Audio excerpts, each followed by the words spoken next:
time I heard this, it's supposedly a true story. She was giving her testimony at church. She said, I was a young girl and I heard this scripture from the 2nd chapter of James that said, faith without works is dead. So she went home that night and she thought, you know what? I'm going to put some action to my faith. So she went out and she bought a pair of men's trousers. For those of you from shooting, that means pants. She bought a pair of men's pants and she set them at the foot of her bed. And she prayed every night, Lord, fill them up. Every night without fail she prayed, Lord, fill them up. And pretty soon a man came along and she got married, and that was her testimony. She put her faith into action. And this is supposedly a true story. There was an 18-year-old young man in the audience that night at the church listening, going, okay. So the next night, his parents were shocked. They went past his room and they found him praying at the foot of his bed with a bikini sitting there. So that is putting your faith into action.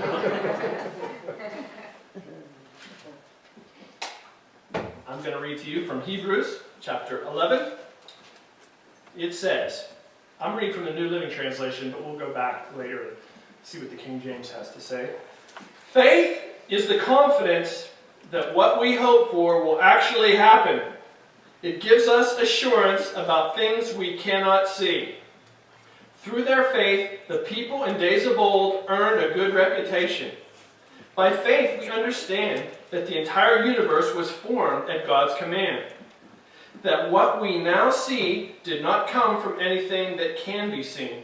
It was by faith that Abel brought a more acceptable offering to God than Cain did. Abel's offering gave evidence that he was a righteous man. And God showed his approval of his gifts. Although Abel is long dead, he still speaks to us by example of faith. Or his blood still screams from the ground, actually. It was by faith that Enoch was taken up to heaven without dying. He disappeared because God took him. For before he was taken up, he was known as a person who pleased God. And it is impossible to please God without faith. Anyone who wants to come to him must believe that God exists and that he is a rewarder of those who sincerely seek him. I just want to remind you, everybody on this side of the room, everything you say is on record. So, it's going out on the internet. So, let me read that again. It is impossible to please God without faith. Anyone who wants to come to him must believe that God is and that he is a rewarder of those who diligently seek him. All right? If you haven't guessed it by now, we're going to talk about faith. And not just faith, a working faith. I want to ask you all a question. Is your faith working?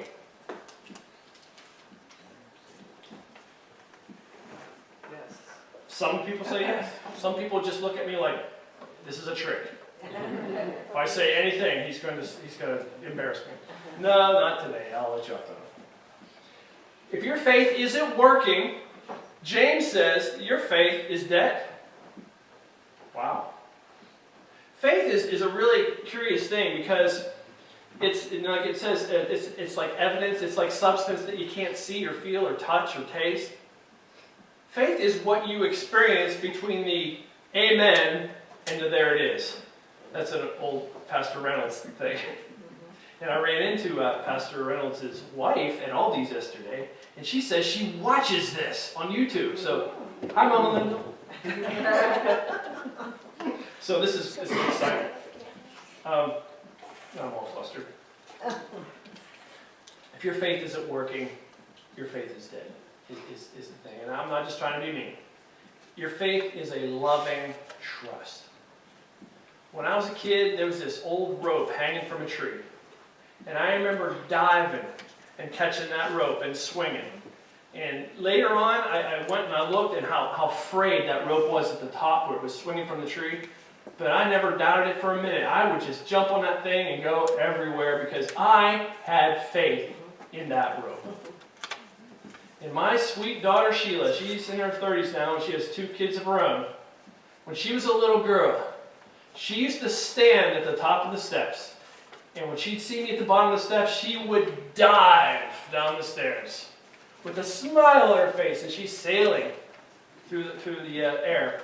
Right? And if I had my lunchbox, or if I would just gotten the mail, whatever it was, I had to drop it and I had to catch her. Because she had no doubt in her mind that her dad was going to catch her. Now, I'm very thankful that she gave up that practice years ago. But to date, I never dropped her when she dove off the steps like that. So, she had confidence. Now, if I was a little squirrely, if I was the kind of guy that, I don't know, Dad, he's kind of weird, or he's kind of off, which is the truth, actually. If she had figured that out early, she'd have never dove down those steps. And there's one more analogy, one of my favorites that you've probably heard if you've known me for any length of time, but I'm repeating it again for the sake of YouTube who may not have heard it. Years ago, at Niagara Falls, slowly I turn. I know you can say it.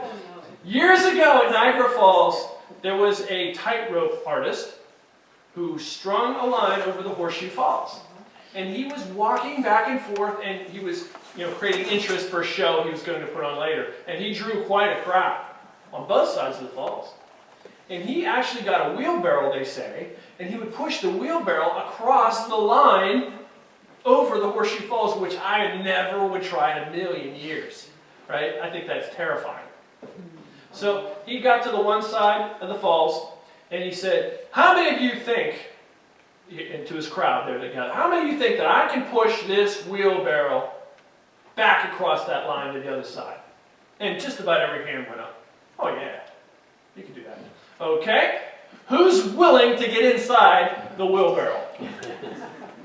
You see, there's a difference between, yeah, I think you could do that, between, yeah, I believe you can take me in that wheelbarrow across there. Different. There's a trusting faith, right? And there's also a thing called blind faith, which we hear a lot about. People who are atheists, people who are skeptics, people who are just not into God at all, look at us and they say, you guys just have blind faith in something you can't hear, feel, touch, smell. You're crazy. Well, I've been a Christian since May 4th, 1980. I gave my heart to Jesus. And I have had faith, sometimes stronger than others, but I've had this abiding faith. And He has never done me wrong. He has never let me down. He's never dropped me halfway across the falls out of the wheelbarrow. I'm still here. Now, I didn't make it with all my hair since 1980, but I'm still here. Parts of me are falling off and disintegrating. I lost a few teeth since then and whatnot, but I'm still here because He is faithful. He is trustworthy. Right? That rope that I was swinging on when I was a kid, I had faith in it, but it wasn't all that trustworthy. My daughter, diving off the steps, she had faith in me, but you know what? I'm a man. There's times where I wouldn't have been paying attention, where I could have let her down. Thank God I did it. So I think from time to time in our lives, we've put trust in a person. And that person failed us. And when we lost trust in that person, we translate it to God and we say, well, I don't know how to trust with my whole heart. I don't know how to have faith in something that I can't see. And there was a disciple, I can't remember his name. He had his doubts too. What's his name? It's on the tip of my tongue. Anyway, it'll come to me. He said, you know what? You guys are saying that Jesus resurrected? I'll believe it when I see it. When I put my hand in the scar in his side, or when I can put my fingers through the holes there in his hands, then I'll believe it. What, I walked with Jesus 3.5 years, heard all the sermons, everything, and Jesus had resurrected. He did not personally see it, so he did not believe it. So you see, we're safe. We're in good company. That guy who I can't remember his name, he had some doubts. But Jesus, praise His name forever, appeared to his disciples, the first thing he said was, "Where's Thomas?" See, I remember his name now. "Where you at?" And he was like, going like this, shaking in the corner, like, "Oh no, I'm going to get it. Now I'm going to get it." But Jesus lovingly went up to him and said, "Thomas, here's my hands. Go ahead, put your fingers in. Go ahead, thrust your hand into my side. I want you to know it's really me." And Thomas fell to his knees and said, "My Lord and my God." From that day forward, Doubting Thomas was never called Doubting Thomas again. His name got legally changed to Believing Without a Doubt Thomas. It changed his life. And Jesus told us a very valuable lesson that day.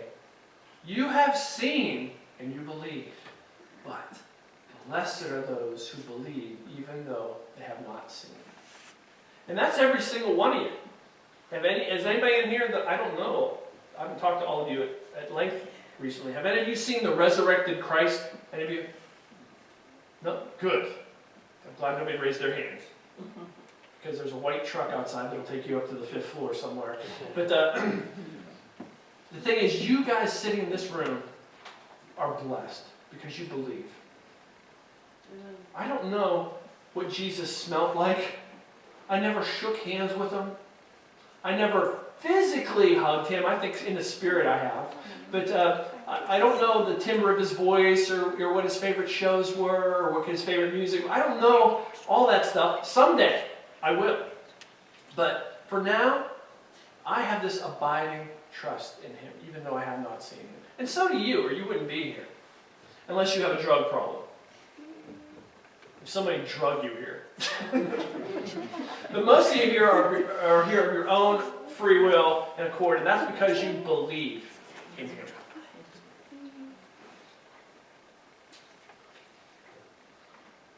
It says in Hebrews 11, verse 1. I'm going to read it from the King James Version. Now, faith is... If I could stop right there. I love modern translations, and I like studying and hearing different things, but my absolute favorite for this verse is the King James. Nothing more beautiful, nothing more poetic, nothing like thrills my soul more than hearing this version. That's a hip thing. I just made it up on the spot. Hearing this verse. You guys can go ahead and use that. That'd be okay. Now faith is. Does you has a now faith? Is your faith real? Is your faith a now faith, or was it a then faith? Or is it a gonna be faith? Is it now? You know how I'm going to know whether you have faith or not? Anybody want to respond to that? How? Thank you! This is like kind of a conversation here. By what you say and what you do. You're going to show me. I mean, sitting here so nice and pretty, you know, and so attentive and listening to every word, hanging on every word. That's nice. But how are you on Monday? That's going to show me whether you have faith or not. Right? It's a now faith. Between the amen and the there it is. When you don't see the answer. When you don't feel the answer. When you can't smell or taste the answer. But you trust. Why do you trust? Because he is faithful and he is good. How do you know he's faithful and he's good? I've spent time in his word. I've spent time in prayer. I've spent time in fellowship. That's how you build your faith. Believing that he is. Now faith is the substance. If I stood up here and I told you about an apple pie, does anybody in here like apple pie? My favorite. I like blueberry pie now. It's like one of my climbing up the charts favorites. But I always loved apple pie. I could stand up here and explain an apple pie to you, and I would make you, if you like apple pie, I'm kind of hungry. But if I had an apple pie and you could smell that thing, you'd be like, wow, that's some substance right there. That's amazing. Well, your faith is that substance. Okay? Your faith is your substance. Now that sounds crazy to the world. How do you know? Because I know my Jesus. I know what he's like. I've read his word. He's gonna do it. He is my substance. My faith is right now, and He is my substance. Because He is faithful. If you dive off the top of the steps, He's going to catch you. You believe that? Hey, some of you still don't look like you're with me on that. Okay. You don't look like cliff divers to me. Too many of you. Faith is the substance of things hoped for and the evidence of things not seen. Has anybody here ever had a mouse in your house? Even though you have not seen that mouse has probably left you some evidence. Whether it's a half-eaten block of cheese, or whether it's a couple of other presents that he's left somewhere that I'm not going to mention. You know what I'm talking about if you've had a mouse. There's the evidence, right? How do you know there's evidence of God? How do you know what's going on with God? There's evidence. There's a blue sky. There's breathable air. There's a sun shining up there. There's your loving family around you. There's your freedom that you have. Every blessing that there is under heaven is God saying, I love you. I care about you. Sometimes we don't see it. Sometimes we ignore that evidence, but it's there. The evidence that God loves you. It's the substance and the evidence. So let me just read this verse for you one more time. Now faith is the substance of things hoped for, the evidence of things not seen. So through faith, we believe that God made all things. It's got to start there. If you believe like in the most serious kind of evolution, right? It's kind of like God just kind of created the world and took a vacation.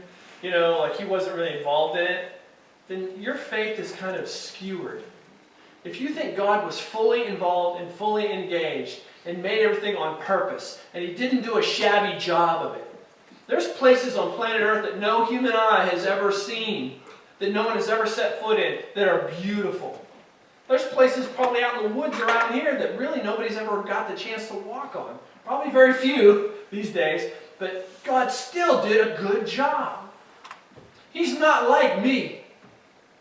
If I'm painting a room, I'm trying not to do this, but I've done this many times. I've painted many rooms in my life. I'm a painter. Right above the door, there's like a ledge. Nobody ever sees that. Nobody ever goes up there. Maybe Hazel, your cleaning lady. I don't have a Hazel. I have Barb. But most people just don't go up there and see it. So I'm like, why do I bother painting up there at all? Nobody ever sees it. But I used to work for this one guy. After we were done, Rich Cowder. When we were done painting, he would get a ladder and he would go and stand and look on top of every single door frame. And he'd say, Tom, come here. You missed something. Busted. Get up here and paint that. Well, that's the way God is. He doesn't cut corners. There's no black hole out in the middle of Fawn Mill. Like, don't worry about it. Nobody will ever see that. Some hunter out there one day like, falls down the black hole. Whoops, got another one. No, God created everything. It's a nice thought, isn't it? God created everything, and He did a great job. He shows His glory. He shows the evidence of how good He is by creation. And it's good to know that. The Bible says, we believe that God made all things, and He did a good job. Don't you agree? Mm-hmm. Totally. Before I ever heard a sermon, I saw the beautiful world around me, and He already showed me His evidence. Now, Abel, it says, offered a better sacrifice than his brother, Cain. You guys all know Cain, right? Cain brought stuff from the earth. He said, here, God, look what a good job I did. Well, you didn't do what I told you. Oh, come on, it's good enough. No, Cain, you better tighten up what you're doing here because sin is at your door. If you do well, you'll be rewarded. But if you do it like half-hearted or try to cut corners, it's not good. Oh! Well then, there was Abel, his brother, who sacrificed the lambs on an altar before the Lord. He's the first person we ever heard doing that. And God was pleased, and God accepted his offering. But he did it by faith. Like, Abel didn't know nothing about redemption. He didn't know too much about whether there was a Jesus coming. Abel never read the Old Testament or the New Testament. You know, he knew that the relationship with God had been broken by his father, Adam, but he knew that God was good, and he trusted in him. And Abel brought his best before the Lord. And the Lord accepted his offering because he gave it in faith. His brother, on the other hand, Cain, did not do anything by faith. He did it by strife. He's trying to pound a square peg into a round hole. He's trying to make it work, and that's what we do a lot. Here's my agenda, Lord. Make it work. Meet my needs according to your riches and glory, the way I want it done. There's no faith in that. People who treat God like a genie, you rub his lamp, and he grants you 3 wishes. That ain't faith, and that ain't working. And if you're discouraged because you're treating God like a genie, let's turn that thing around. It's by faith. It's by a loving relationship, and it's by a loving trust. Abel's offering was accepted. Cain's was rejected. Now you say, well, that's not fair. Well, God knew Cain's attitude, and God knew Abel's attitude. So what did Cain do? He showed us who he really was. He got jealous, he got angry, and he killed his brother. First murder we ever hear about. He killed his brother. Not good. Enoch got a free ride to heaven because he pleased God.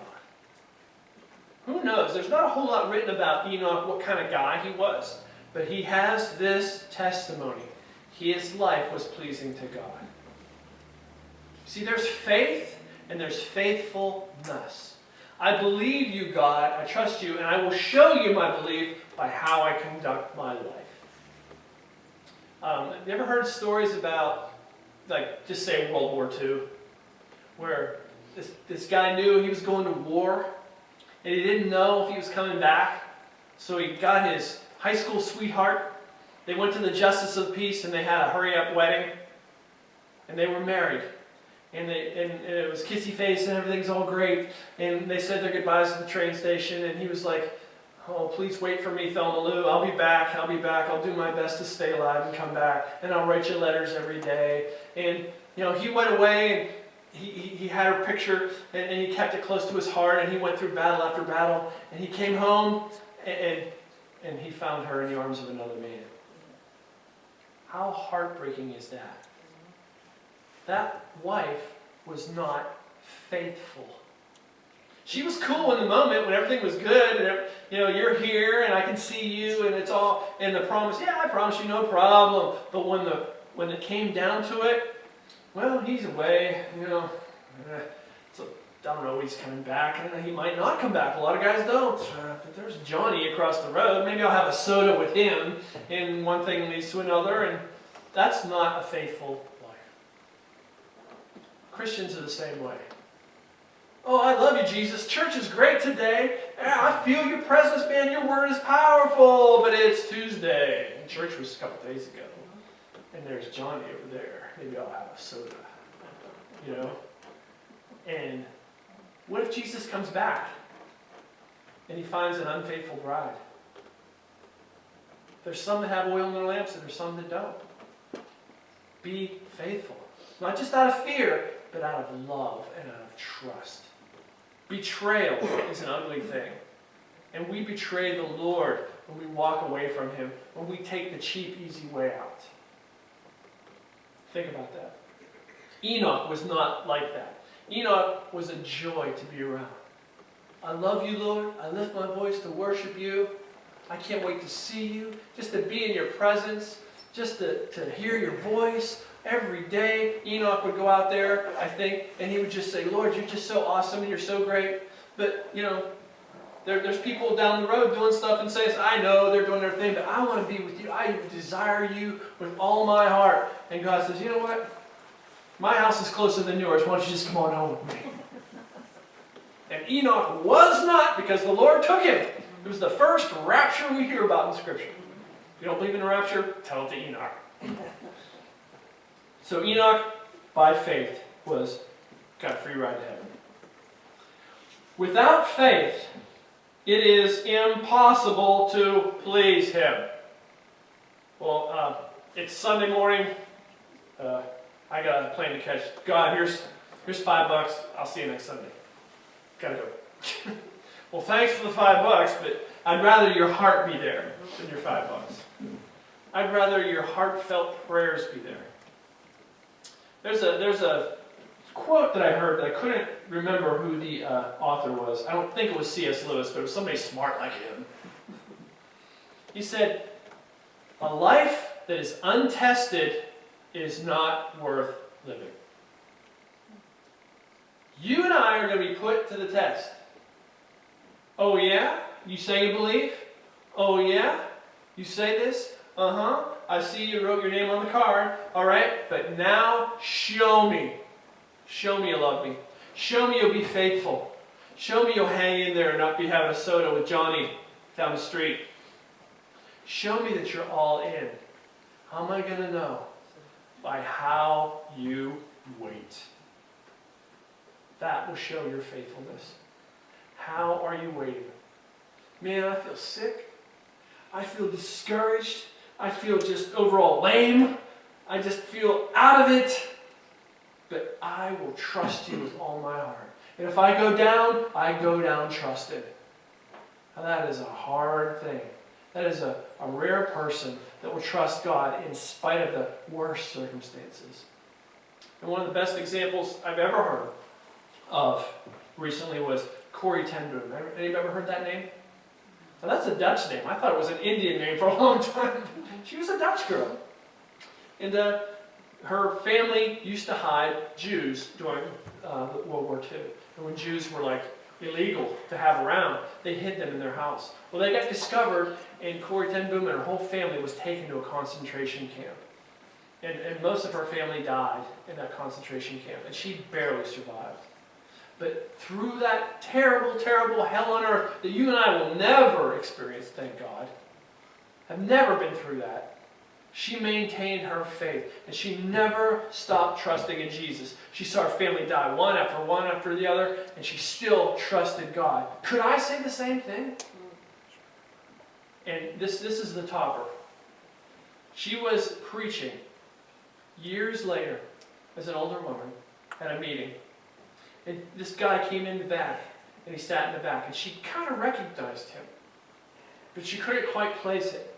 And so she's preaching about forgiveness. The Lord taught us that we should forgive. Always forgive. Right? She's preaching about this. And, is that real in your life? Is that real? Yeah, I agree with what Jesus said. You should always forgive people, right? Well, Corrie ten Boom dismissed everybody in prayer, and that guy from the back came up to her. And as he was walking towards her, she realized this is one of the guards from the concentration camp who tortured my little sister and probably ushered on her death. The man that I used to fear, the man that I used to hate, he's standing right in front of me. What do? I just got done preaching a sermon about forgiveness. And this guy walked up to her with his hat in his hand. He said, "I'm not sure if you remember me, but I was so pleased to hear your message on forgiveness. It's going to set me free when you can tell me that you forgive me. Do you forgive me?" Dun, dun, dun. Talk about testing your faith. Talk about the rubber meeting the road. Do I really believe this stuff? She had her moment. She did. She was honest. She's only human. And she said, I threw my arms around the man and says, "Yes, sir, I forgive you with all my heart." Wow. I've never been in that circumstance. I never had to live through anything like that. Do I trust God like that? Do I have that kind of faith? Pretty amazing, huh? They believe that He is, and they believe He is a rewarder of those who diligently seek Him. Let me just back up and read the whole verse. Without faith, it is impossible to please Him. Those who come to Him must believe that He is, and that He is a rewarder of those who diligently seek Him. I believe in God. I've always believed in God. My family believes in God. We're God people. I got the bumper sticker with a fish on it. You know, I got the hat that says trust in God. I got the thing on my dashboard that says God is my co-pilot. I'm in. I believe in God. Okay. So does the devil. The devil totally believes in God. Do you diligently seek him? Define diligently. That means really, really, really seek him. Like Enoch was. I want to know you. I want to be with you. I long for the day you come that I can walk those streets of gold with you. When all my tears will be wiped away, all my anxieties and fears will go. I can't wait to meet you. Or are you like, well, I'm having a good time down here, having a good year in the stock market, and family's good, and the crops just came up and they're good, and I just got this brand new truck and this fishing boat, and I'd really like one more summer, Lord, so could you hold off maybe another year or two until this, until I have some more fun, and that ain't me. First of all, I don't have a fishing boat. But, some people are like that. Yeah, I believe in God. Sure. Do you diligently seek him? Maybe not. Now, is that supposed to put a guilt trip on us? Well, Tom prays 2 hours a day, and I only pray 10. Or 10 minutes. This isn't a competition. God is looking for the quality of your heart. You have your time. You've been given 24 hours a day, and 8 of them, 9 of them, 10 of them, some of you are for sleeping. If you're a teenager, 12. But, that is your day. And you have to go to school, you have to go to work, or there's places you have to be. And then you have several hours of free time. It's usually spent watching TV, or watching your phone, or watching your computer, or goofing off, or playing around. And that's cool. There's always a time for that. But after all that's expended, your sleepy time's done, your work time's done, your school time's done, your play time's done, what time do you have set aside for God? What kind of priority is he in your life? That is a sign of your faithfulness. I gave God the last 5 minutes of my night. You know what? You and God work that out. If that's good quality time for you, and that's what you got, then God bless that time you have with him. I'll tell him I set aside an hour. Here's what I did. I laid my Bible down at the foot of my bed. I made myself real comfortable. I started the book of Genesis, and I fell asleep before I got to chapter 2. Well, that's a valiant effort there, my friend. Maybe nighttime isn't your time. Maybe you should try that in the morning or the afternoon. But you and God got to work that out. That's right. I mean, I'm pretty much a morning person. I try to do my devotions in the morning. And that helps me get set. Because I heard somebody say, why do you want to put on all your armor and then go to bed? You put on your armor before you face the day. But, Charles Stanley once said this, and I've quoted this many hundreds of times, but it's still so true. You don't take time for God. You make time for God. Right? Anybody out there married? Right? There's some times when you need to sit down and listen to your wife. If you don't, you're headed for trouble. And ladies, there's sometimes you got to listen to your husband. I know, that's got to be torture. But there's some time you show you care by Time. How much time are you willing to spend with someone? It's almost equal to LOVE, if you really think about it. Do I LOVE the Lord and give him 5 minutes at the end of my day? Like I said, you guys got to work this out in your own life. But no faith untested is real faith. What are you trusting God for right now in your life? What are you believing God for right now in your life? I encourage you with all my heart, sow into that. Thank God for that. Seek God for that. Find scriptures that go along with that. Find beautiful, wonderful Christian people who will confirm and affirm those things in your life. You do that. And that is, in my opinion, what diligently seeking the Lord is. Being serious about it. There's a time in my life when I like to play games, but these days I'm more serious about things. And the more serious you get about God in your life, the more faith is going to develop in you. And the more solid you're going to be, come what may. Come hell or high water. You will be solid when your faith is strengthened and built and established. Now, everybody in this room knows where they're at. Everybody knows we can always grow a few notches more. Faith comes by hearing, and hearing by the Word of God. Expose yourself to it. Chew on it. Chew on it again. Swallow it. If it comes back up, chew on it again and swallow it again. That's what a cow does. That's a good lesson from cows. Cast not away your confidence. Be patient while you wait. The Lord is coming soon. Be faithful. The just shall live by faith. Make sense? All right. I want to pray for you guys today.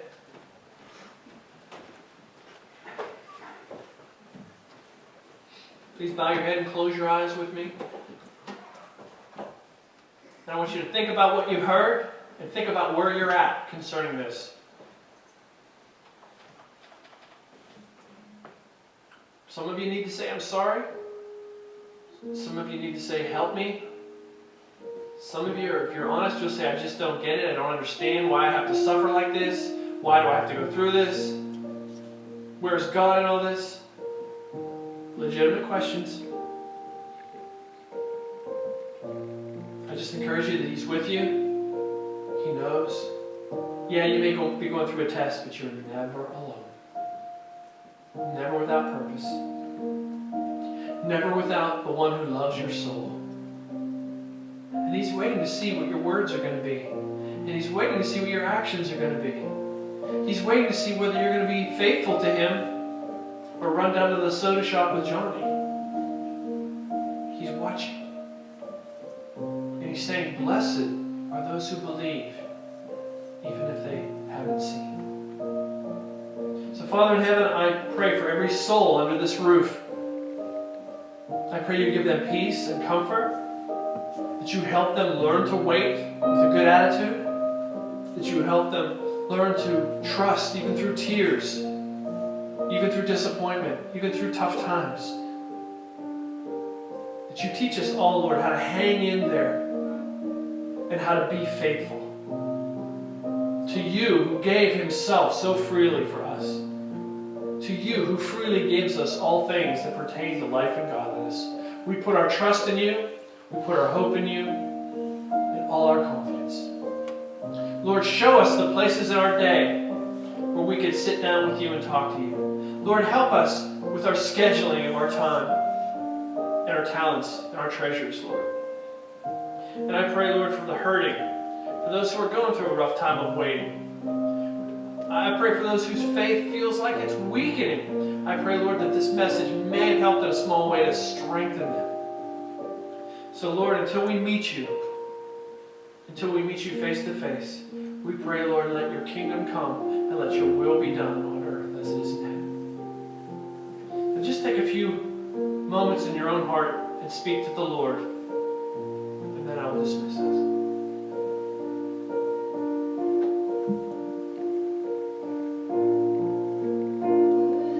Every song we could ever sing, worthy of all the praise we could ever bring, worthy of every breath we could ever breathe. We live for you.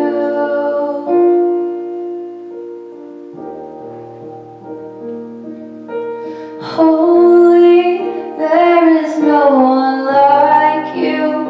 There is none beside you.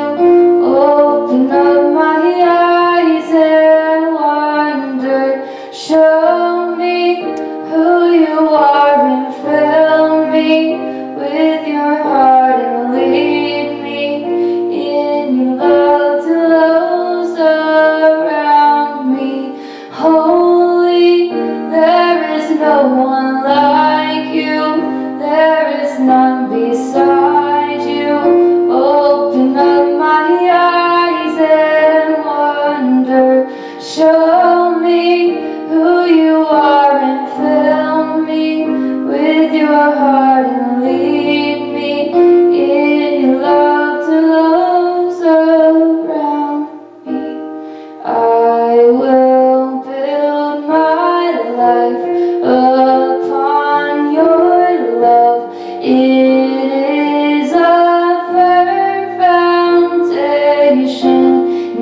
I will put my trust in you alone, and I will not be shaken. I will build my life upon your love.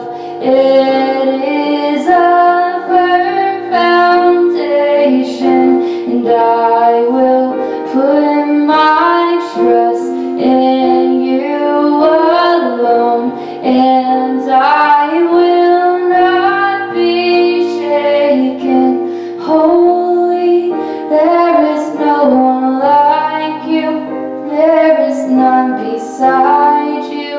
Open up my eyes and wonder, show me who you are and fill me with your heart and lead me in your love to those around me.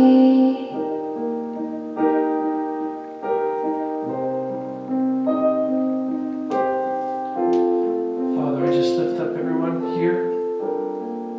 Bless their hearts, heal their bodies, save their loved ones who are backsliding or wandering away. Heal our land, heal our country. Bless our president and our Congress and our governors and our mayors, Lord.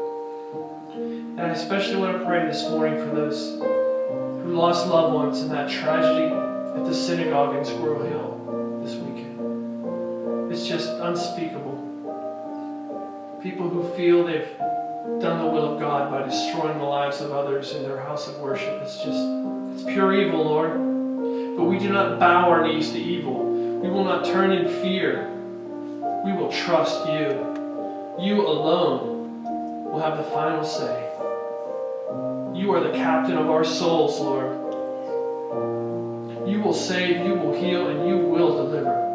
And our testimony and our song is in Jesus. So we pray for these families, Lord, that you would give them beauty for ashes and the oil of joy for mourning and the garment of praise for this spirit of heaviness.